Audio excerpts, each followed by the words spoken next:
بسم اللہ الرحمن الرحیم۔ السلام علیکم ورحمۃ اللہ وبرکاتہ۔ آج کا ہمارا موضوع ہے سیرت نبی صلی اللہ علیہ وآلہ وسلم، جس میں فتح مکہ سے وصال تک کے چند اہم واقعات پڑھیں گے ہم۔ پہلا بات کہ صلح حدیبیہ کے اگلے سال سن 7 ہجری میں حضور صلی اللہ علیہ وآلہ وسلم صحابہ کرام رضی اللہ تعالیٰ عنہم اجمعین کے ساتھ عمرہ کے لیے روانہ ہوئے۔ مکہ پہنچ کر آپ صلی اللہ علیہ وآلہ وسلم نے بیت اللہ کا طواف کیا اور صفا و مروہ کے درمیان سعی کی۔ حضرت بلال رضی اللہ تعالیٰ عنہ نے خانہ کعبہ کی چھت پر کھڑے ہو کر اذان دی۔ عمرہ ادا کرنے کے بعد آپ صلی اللہ علیہ وآلہ وسلم 3 دن مکہ میں رہے اور حدیبیہ میں ہونے والے معاہدے کے تحت واپس مدینہ منورہ چلے گئے۔ فرما رواؤں کو دعوت اسلام۔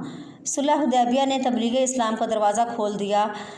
حدیبیہ سے واپس آ کر حضور صلی اللہ علیہ وآلہ وسلم نے بادشاہوں کے نام دعوت اسلام کے خطوط بھیجنے کا ارادہ فرمایا۔ آپ صلی اللہ علیہ وآلہ وسلم نے جن بادشاہوں کو خطوط بھیجے ان میں سے چند یہ ہیں: قیصر روم، نجاشی شاہ حبشہ، خسرو پرویز شاہ ایران، ماکوکس شاہ مصر و اسکندریہ وغیرہ۔ فتح خیبر۔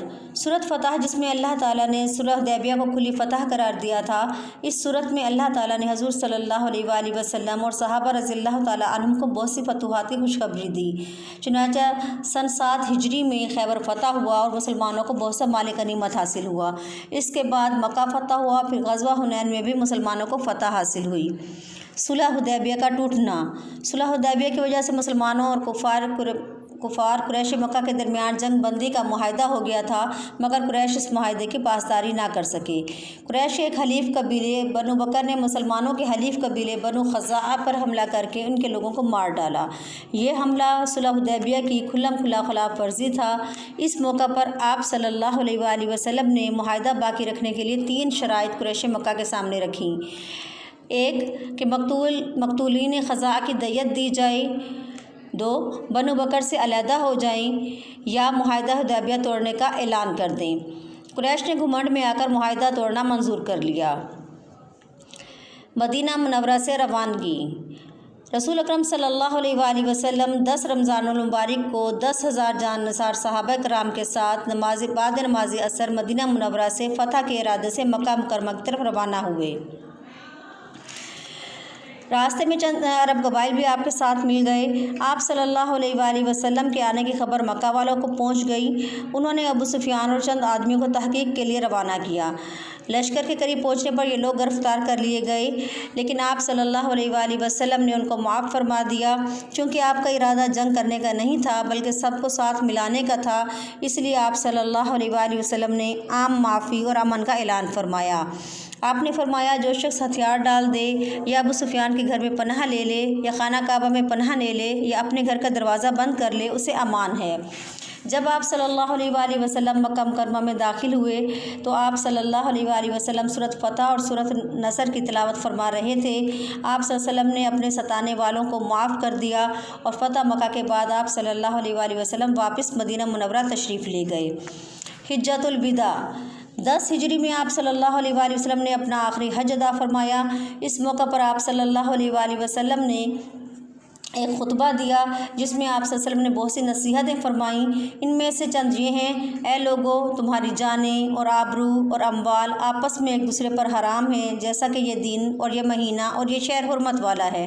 میں تمہارے درمیان ایسی محکم چیز چھوڑ کر جا رہا ہوں کہ اگر تم اس کو مضبوطی کے ساتھ پکڑے رہے تو کبھی گمراہ نہ ہوگے: کتاب اللہ اور سنت۔ اس کے بعد آپ صلی اللہ علیہ وآلہ وسلم کو حج کی نوبت نہیں آئی اور پھر آپ صلی اللہ علیہ وسلم نے سفر آخرت کی تیاری شروع فرما دی۔ علالت کی ابتدا۔ ماہ سفر کے اخیر عشرہ میں آپ صلی اللہ علیہ وآلہ وسلم کو سر میں درد اور بخار کی شکایت ہوئی۔ آپ صلی اللہ علیہ وآلہ وسلم 13 یا 14 دن علیل یعنی بیمار رہے۔ اس دوران آپ صلی اللہ علیہ وسلم جماعت کے ساتھ نمازیں ادا فرماتے رہے۔ بعض اوقات 2 آدمیوں کے سہارے سے مسجد تشریف لے جاتے اور جب مسجد تشریف لے جانا ممکن نہ رہا تو آپ صلی اللہ علیہ وآلہ وسلم نے حضرت ابوبکر صدیق رضی اللہ تعالیٰ عنہ کو نماز پڑھانے کا حکم دیا۔ آپ نے اپنی زندگی کے آخری ایام حضرت عائشہ رضی اللہ تعالیٰ عنہا کے حجرہ میں گزارے اور اسی میں ہی آپ کا وصال ہوا۔ آپ صلی اللہ علیہ وسلم کے وصال کی خبر سنتے ہی صحابہ کرام رضی اللہ تعالیٰ عنہم اجمعین نہایت غم اور صدمے سے دوچار ہو گئے۔ کئی صحابہ تو اس خبر کو تسلیم کرنے کو تیار نہ تھے۔ حضرت عمر فاروق رضی اللہ تعالیٰ عنہ جیسے جلیل القدر صحابی کی یہ حالت ہو گئی کہ تلوار لے کر کھڑے ہوئے اور کہنے لگے جو شخص یہ کہے گا کہ رسول اللہ صلی اللہ علیہ وسلم کا وصال ہو گیا ہے میں اس کی گردن اڑا دوں گا۔ اس موقع پر حضرت ابوبکر صدیق رضی اللہ تعالیٰ عنہ نے مسجد نبوی میں خطبہ دیا جس سے حضور صلی اللہ علیہ وآلہ وسلم کے وصال کی تصدیق کی۔ آپ صلی اللہ علیہ وسلم کی تدفین اور غسل۔ آپ صلی اللہ علیہ وسلم کو حضرت علی رضی اللہ تعالیٰ عنہ اور خاندان کے دوسرے افراد نے غسل دیا اور آپ کی نماز جنازہ جماعت سے نہیں پڑھی گئی بلکہ لوگ ٹولیوں کی صورت میں آتے دعا مانگ کر رخصت ہو جاتے اور آپ صلی اللہ علیہ وآلہ وسلم کی تدفین حضرت عائشہ رضی اللہ تعالیٰ عنہا کے حجرے میں ہی ہوئی۔